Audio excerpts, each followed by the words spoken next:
மாதம்தோறும் 4 million பார்வையாளர்களைச் சென்றடையும் நமது news time TN சேனலில் உங்களது விளம்பரங்கள் இடம்பெற வேண்டுமா? உடனே தொடர்பு கொள்ளுங்கள். 7603836167. உங்களது பிசினஸை அடுத்த கட்டத்திற்கு கொண்டு செல்ல எங்களுடன் இணையுங்கள். வணக்கம். நியூஸ் டைம் டிஎன் நேயர்களுக்காக நான் தாமோதரன் பிரகாஷ், செருக்கூத்து பகுதியில்.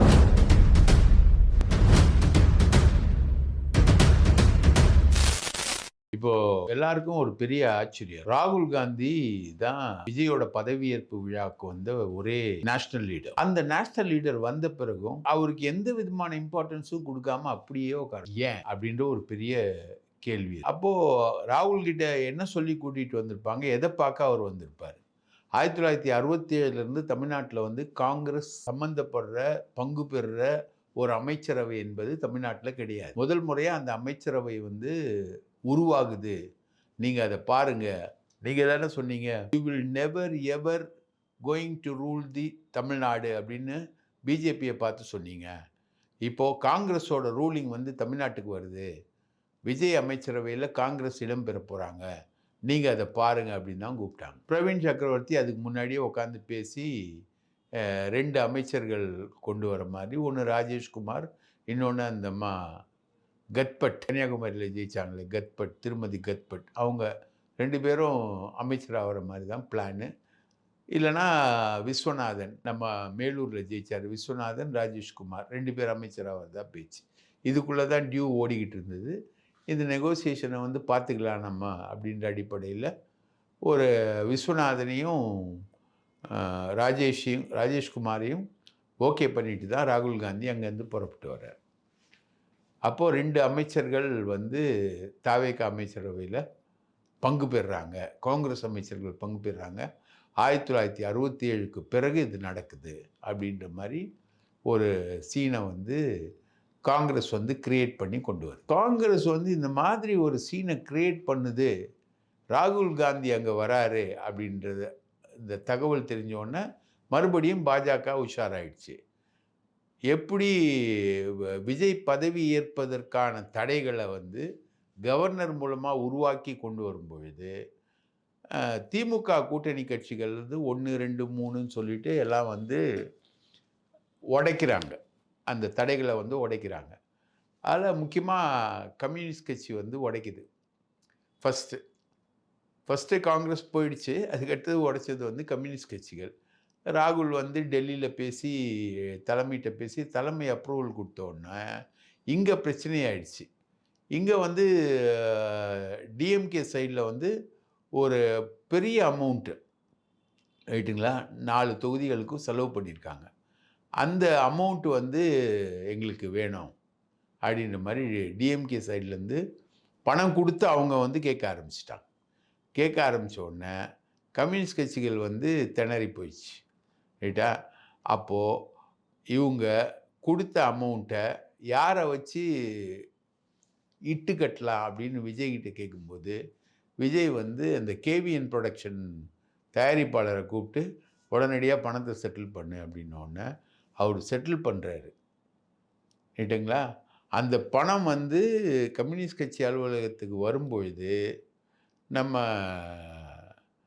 விஜய் வந்து அந்த கம்யூனிஸ்ட் கட்சி அலுவலகங்களுக்கு போகிறார். அவர் நேரடியாக அவர் போகிறாரு.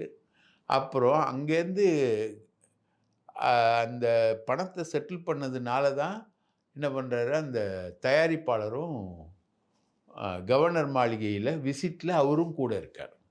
ஸோ இந்த மாதிரி அவங்க கவர்னர் வச்ச செக்கை வந்து கம்யூனிஸ்ட் கட்சிகளை வச்சு முறியடிக்கிறாங்க. அதுக்கப்புறம் ஐயுஎம்எல்லை வச்சு முறியடிக்கிறாங்க. ஐயுஎம்எல் அலுவலகத்தில் ஒரு பெரிய கலாட்டாவே நடக்குது.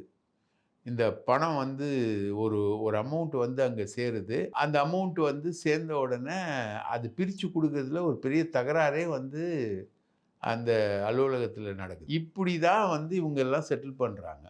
இப்படிலாம் செட்டில் பண்ணி ஆட்சி அமைக்கிறதுக்கு ரெடி அப்படின்னு கேட்கும்போது, ஓகேன்ற சிக்னல் வரும்போது அமித்ஷாக்கு அந்த சிக்னல் போகுது. அமித்ஷா அதுலேருந்து உஷாராயிட்டு அமித்ஷா என்ன பண்ணுறாரு, இங்கே வேலுமணியை வச்சு இருக்கிறார். வேலுமணி வந்து விஷ்ணு ரெட்டி அப்புறம் அபினேஷ்னு அந்த பாஷ்யம் பில்டர்ஸ் இருக்காங்க அவன். அவன் வந்து ஒரிஜினலாக வந்து விஜயை வந்து பாஜகவுக்கும் அதிமுகவுக்கும் கொண்டு போக தான் ட்ரை பண்ணுறான். அப்போது விஜய் வந்து இப்போ பாஜக பக்கம் போனால் அது சரியாக வராது அப்படின்னு சொல்ல, சரி முடிஞ்ச அளவுக்கு எங்களுக்கு அதிமுகவை செட் பண்ணி கொடு அப்படின்னும் போது அபினேஷ் போய் உட்காந்து விஷ்ணு ரெட்டியும் அபினேஷும் பேசுகிறாங்க. பேசி ஒரு செட்டில்மெண்ட் வருது. செட்டில்மெண்ட் வர்றதுல என்னென்னா, மொத்தம் இருக்கக்கூடிய 47 எம்எல்ஏக்களில் 17 எம்எல்ஏக்கள் எடப்பாடி பக்கம் போயிடுறாங்க. மிச்சம் இருக்கக்கூடிய 30 எம்எல்ஏக்கள் வந்து வேலுமணி பக்கம் வந்துடுறாங்க. அப்போது வேலுமணி வந்து எதிர்கட்சி வேலுமணி வந்து அதிமுக கட்சி தலைவர். அவர் வந்து விஜய்க்கு ஆதரவாக நிற்கிறாரு. அவங்களுக்கு 10 அமைச்சர்கள் வேணும் அப்படின்ற மாதிரி. 10 அமைச்சர்களில் ஒரு அமைச்சர் வந்து லீமா ரோஸ். அதாவது ஆதவ் அர்ஜுன் இப்போது அமைச்சராக இருக்கார் இல்லையா, அதே மாதிரி ஏடிஎம்கே கேம்பில் லால்குடி தொகுதியில் ஜெயித்த லீமா ரோஸ் வந்து அமைச்சராகிறாங்க. ஸோ அந்த இந்த இந்த இந்த ஆப்ரேஷனுக்கான இனிஷியலாக ஒரு பெரிய அமௌண்ட்டு தேவைப்படும். ஒரு 30 எம்எல்ஏக்களை பிடிக்கணுன்னா அந்த அமௌண்ட் எல்லாத்தையுமே லீமா ரோஸ் கொடுக்குறாங்க. லீமா ரோஸ் வந்து ஒரு ரொம்ப பெரிய ஆள். அந்த அம்மா வந்து கிளை செயலாளருக்கே மாருதி சஃபயர் வாங்கி கொடுக்குற அளவுக்கு அந்த அம்மா பெரிய ஆள். அதனால் அந்த அம்மா தண்ணியாக செலவு பண்ணுறாங்க. லிக்விட் கேஷாக மட்டும் ஒரு 1000 கோடி ரூபாய் வீட்டில் வச்சுருக்காங்க. ரைட்டுங்களா? இந்த மாதிரி எல்லா கட்சிகளுக்குமே பணம் கொடுக்கப்பட்டிருக்கு. கம்யூனிஸ்ட் கட்சிகளுக்கோ பணம், கம்யூனிஸ்ட் கட்சிகள் செலவு செய்த பணத்தை திருப்பி கொடுக்குறாங்க. அவங்க அலைன்ஸ் மாதிரி ஒரு முடிவு எடுக்கிறதுனால. 2வது வந்து விசிகாவுக்கு பணம், ஐயுஎம்எல்க்கு பணம், இப்படி பணம் கொடுத்து எல்லாத்தையும் செட் பண்ணும்போது பிஜேபியுடைய பிளேயில் வேலுமணி உள்ளே வந்து 30 எம்எல்ஏக்கள் அவர் கையில் இருக்கிற மாதிரியும், 17 எம்எல்ஏக்கள் எடப்பாடி கிட்டே இருக்கிற மாதிரியும், 32 எம்எல்ஏக்கள் இருந்தால் தான் கட்சி தாவல் தடுப்பு சட்டம் அடிப்படையில் வந்து நடவடிக்கையை தவிர்க்க முடியும் என்றாலும், சபாநாயகர் நினச்சா அந்த நடவடிக்கைக்கு போகாமல் தடுக்க முடியும் அப்படின்ற அடிப்படையில் இப்போ வந்து அரசியலோட காய் வந்து அதிமுக பக்கமும் நகருது. அதிமுக மூலமாக பிஜேபி பக்கம் நகருது. இப்போவும் அதிமுக 2ஆக உடஞ்சிருச்சு. ரைட்டுங்களா? எடப்பாடி வீட்டில் பெரிய தகராறு, தள்ளுமுள்ளெல்லாம் நடந்திருக்கு, அடிதடிலாம் நடந்திருக்கு. ரைட்டா? அந்த அடிதடியில் வந்து எடப்பாடிக்கு எல்லாருமே வந்து காங்கிரஸ் கட்சியில் சட்டையை கீச்சிப்பாங்களே, அந்த மாதிரி சட்டையை கீக்கிற அளவுக்கு தகராறு வந்து எடப்பாடி வீட்லேயே நடக்கும். அந்த தகராறு பெரிய அளவுக்கு அது டெவலப் ஆகி போய்கிட்டு இருக்கு. 2ஆக உடஞ்சி அதிமுக நிற்கிது. பொதுச் செயலாளர் பதவியிலேருந்து எடப்பாடியை நீக்கணுன்ற முடிவுக்கு போயிட்டாங்க. அடுத்தது வந்து வேலுமணி தான் எல்லாமே அப்படின்ற முடிவுக்கு வந்துட்டாங்க. ஆனால் வேலுமணிக்கு சிக்னல் இன்னும் பிஜேபியிலேருந்து கிடைக்கல. ரைட்டுங்களா? இந்த சிக்னலு, இந்த உடைப்பு, விஷ்ணு ரெட்டி, அபினேஷ் இந்த ஒர்க் அவுட்டை வந்து இன்னொரு பக்கம் விஜய் இனிஷியேட் பண்ணி விட்டுருக்காரு. அதாவது நிரந்தரமாக அவருக்கு வந்து பிரச்சனையே இல்லாத மாதிரி, இப்போ ஒரு 2 எம்எல்ஏ கோச்சிக்கினான்னு வச்சுக்கோங்களேன், ஆட்சிக்கு வந்துடும். அந்த மாதிரி இல்லாமல் நிரந்தரமாக ஒரு பாதுகாப்பாக இருக்கணும் அப்படின்ற அடிப்படையில் பிஜேபியோட சிக்னலோட அதிமுகவை உடைச்சி 2ஆக உடைச்சி அதில் 30 பேரை வந்து தனக்கு ஆதரவாக கொண்டு வர அளவுக்கு விஜய் வந்து ரெடி பண்ணியிருக்கார். இந்த ஒர்க் அவுட் நடக்கிறதுனால தான் ராகுல் காந்தி எதிர்பார்த்த 2 அமைச்சர்களை வந்து காங்கிரஸ் இதுலேருந்து தரவே இல்லை. அதனால தான் 9 பேர் தாவேக்காக்காரங்க பதவி ஏற்றாங்களே தவிர இவர் எதிர்பார்க்குற அளவுக்கு இல்லை. அந்த எப்பவுமே அமைச்சர்களாக பதவி எடுத்தால் ஈவினிங்கே வந்து உங்களுக்கு இலாக்காக்களை வந்து அறிவிச்சிருவாங்க. எந்த அமைச்சர், எந்த இலாக்கா, எந்த அமைச்சர் எது. அவங்க வந்து அந்தந்த ரூமுக்கு போயிட்டு அவங்க செக்ரட்டரி எல்லாத்தையும் கூப்பிட்டு அவங்க வந்து அவங்க அலுவல்களை பார்க்க ஆரம்பிப்பாங்க. இப்போது 9 அமைச்சர்கள் பதவி ஏற்றாங்களே தவிர அவங்களில் யாருக்கு எந்த துறை, யார் எந்த செக்ரட்டரி, எந்த ரூம்ன்றது கூட யாருக்குமே தெரியாது. இந்த மாதிரி ஒரு அந்தர்பல்ட்டி சர்க்கார் வந்து இது வரைக்கும் அமைஞ்சதே கிடையாது. இப்போ 13ஆம் தேதி வந்து அவர் நம்பிக்கை வாக்கெடுப்பு கோரிய பிறகு அமைச்சர்களோட இலாக்கா பகிர்ந்தளிக்கப்படும். அப்போ வந்து என்ன நடக்கும் அப்படின்றத வந்து இப்போதைக்கு சொல்ல முடியாது. அதிமுகலேருந்து ஒரு 10 பேர் அமைச்சர், 30 எம்எல்ஏக்கள், 3 எம்எல்ஏக்களுக்கு ஒரு அமைச்சர். எப்படி ஒர்க் அவுட் பாருங்க. அதிமுக மறுபடியும் பவருக்கு வருது. இதுக்கு விஷயம் என்னன்னா, அதிமுகல இருக்க எல்லார் மேலயுமே வந்து மத்திய அரசு வழக்கு இருக்கு. இப்போ விஜயபாஸ்கர் யாருன்னு வையுங்களேன், கரூர் விஜயபாஸ்கர். அவருக்கு மேலயும் வழக்கு இருக்கு. வேலுமணி மேல சொல்ல முடியாத வழக்கு இருக்கு. அமலாக்கத்துறையிலிருந்து ஃப்ளைட்ல பணத்த கொண்டு போனது, அங்க போனது, ஈரான்ல இன்வெஸ்ட் பண்ணது, இந்த மாரி ஏகப்பட்ட வழக்குகள் வந்து இவர் மேல இருக்கு. வேலுமணி மேல இருக்கு. அப்போ அவரும் சென்ட்ரல் கவர்ன்மென்ட் கிளியரன்ஸ் இல்லாம வர முடியாது. அதாவது எப்படி ஏர்போர்ட்டுக்கு உள்ள போணும்னா, ஃப்ளைட்டுக்கு உள்ள போணும்னா செக்யூரிட்டி கிளியரன்ஸ் இல்லாம முடியாதோ, அந்த மாரி இவர்கள் அரசியல் ரீதியாக முடிவெடுப்பதற்கும் மத்திய அரசோட சிக்னல் தேவை. மத்திய அரசோட சிக்னலுக்காக தான் இப்ப வேலுமணி வெயிட்டிங். விஜயும் வெயிட்டிங். ஸோ இந்த வெயிட்டிங், இந்த ப்ராசஸ்ஸு, இந்த நம்பிக்கை வாக்கெடுப்பு 13ஆம் தேதி இதெல்லாம் முடியாம இவங்களால அமைச்சரவைய முழுசா ஒழுங்கா ஃபார்ம் பண்ண முடியாது. அதனால தான் காங்கிரஸ் அமைச்சரவையில் இடம் பெறவில்லை. ஆசையா ஓடி போய் முதல் முறையா போய் நின்னு விஜய் கிட்ட ஆதரவு குடுத்து எல்லா வேலையும் செய்த பிறகும் காங்கிரஸால அமைச்சரவையில டேக் பார்ட் பண்ண முடியாம போனதுக்கு காரணம் விஜயுடைய ஏடிஎம்கே ஒர்க் அவுட். ஏடிஎம்கே 2 துண்டா உடையுது. நீங்க பார்த்தீங்கன்னா, எடப்பாடி எம்எல்ஏவா பதவி ஏற்கும்போது விஜய பார்த்து கும்பிடுவாரு. அவர் திரும்பி கும்பிடவே கிடையாது. பிரேமலதா வந்து பதவி ஏற்கும்போது கும்பிடும்போது இவர் எழுந்துச்சு நின்னு கும்பிடுவார். ரைட்டா? ஸோ எடப்பாடிக்கு எதிரா அனைத்து அஸ்திரங்களையும் விஜய் தயார் பண்ணி டீல் பண்ணிக்கிட்டு இருக்காரு. அதிமுக 2ஆக உடைகிறது. அந்த 2ஆக உடைவதன் காரணமாகத்தான் விஜய் வந்து ஒண்ணுமே பேசாம விட்டாரு. ராகுல் காந்திய வந்து கூப்பிட்டு உட்கார வச்சு அவமானப்படுத்தாரு. இதுல இன்னொரு ஜோக் என்னன்னா, குரூப் போட்டோ எடுக்கும்போது ராகுல் காந்தி ஏதோ ஒரு மினிஸ்டர் மாதிரி உட்கார்ந்துட்டு இருக்காரு. ராகுல் காந்தியை ஏன் உட்கார வச்சு குரூப் போட்டோ எடுக்கிறதுக்கு முன்னாடி முடிவு பண்ணியிருந்தாங்கன்னா, காங்கிரஸ் அமைச்சர்களும் கூட இருக்கும்போது ராகுல் காந்தியும் இருக்கிறது ஒரு விதமான பொருத்தமா இருக்கும். இப்போ தாவேகா அமைச்சர்கள் பதவி ஏற்கும்போது, அது நிர்மல்குமார்லாம் ராகுல் காந்திய கிண்டல் பண்ணி கார்ட்டூன் போட்டு நக்கல் அடிச்ச ஆளு. பிஜேபியில இருக்கும்போது. ஆர்எஸ்எஸ்லேருந்து தான் வராரு நிர்மல்குமார். அவர் அந்த மாதிரி பண்ண ஆளு வந்து ராகுல் காந்தியோட உட்காந்து போட்டோ எடுக்கிறார். இது மாதிரி ஒரு ஃபன்னி சினாரியோ வந்து தமிழகத்தில் உருவாக்கிட்டு இருக்கு. இந்த உருவாக்கத்துக்கு பின்னணியில் வந்து விஜயுடைய பதவி வெறி தான் இருக்கு. சரிங்களா? விஜய் அறிவித்த திட்டங்களாக இருக்கட்டும், 200 யூனிட் மின்சாரம் ஃப்ரீன்னாரு. 200 யூனிட் மின்சாரம் யாருக்கு ஃப்ரீன்னா, 500 யூனிட் யூஸ் பண்ணுறவங்களுக்கு ஃப்ரீ. மற்றவங்களுக்கெல்லாம் திமுக அறிவித்த 100 யூனிட் மின்சாரம் தான் ஃப்ரீ. கலைஞர் தான் முதல்ல காவலர்களுக்கான பெண் போலீஸ்ன்ற கான்செப்டே இந்தியாவில் 1973 அறிமுகப்படுத்தினது கலைஞர் தான். அதோட பொன் விழாவை தான் 2023 ஸ்டாலின் கொண்டாடினாரு. அனைத்து மகளிர் காவல் நிலையத்தை 1993 உருவாக்குனது ஜெயலலிதா. ரைட்டா? இப்படி கலைஞர், ஜெயலலிதா, ஸ்டாலின் எல்லாரும் அந்த பெண் போலீஸ் படைய சிறப்பாக பண்ணதை வந்து அதை மாற்றி வேலு நாச்சியார் சிறப்பு படை, அது முதல்வரின் நேரடி கண்காணிப்பில் இயங்கும்ன்றாரு. போதைப் பொருளை தடுக்கிறதுக்கு என்ஐபின்னு ஒன்று இருக்கு. ஆல்கஹால் சாராயத்தை தடுக்கிறதுக்கு அதுக்குன்னு ஒரு மதுவிலக்குத்துறை அப்படின்னு ஒன்று இருக்கு.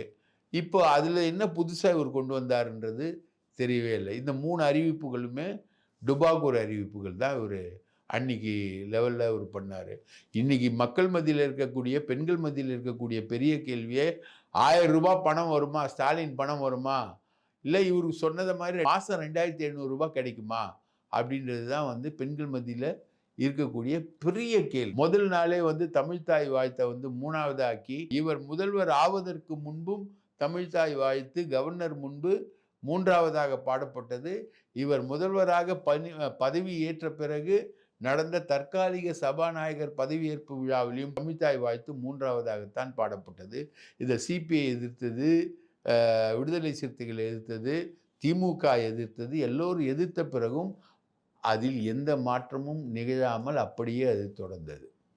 தமிழ்த்தாய் 3வது இடத்துக்கு தள்ளப்பட்ட ஒரு அருமையான நிகழ்வை நடத்தி காட்டியிருக்கிறார் விஜய். இந்த இந்த மாதிரி ஒரு விஷயம் என்பது வருது. அவர் பேச்சுல வந்து தமிழக அரசு 10,00,000 கோடி கடன்ல இருக்குன்ற மாரி அவர் பாட்டுக்கு பேச ஆரம்பிச்சாரு.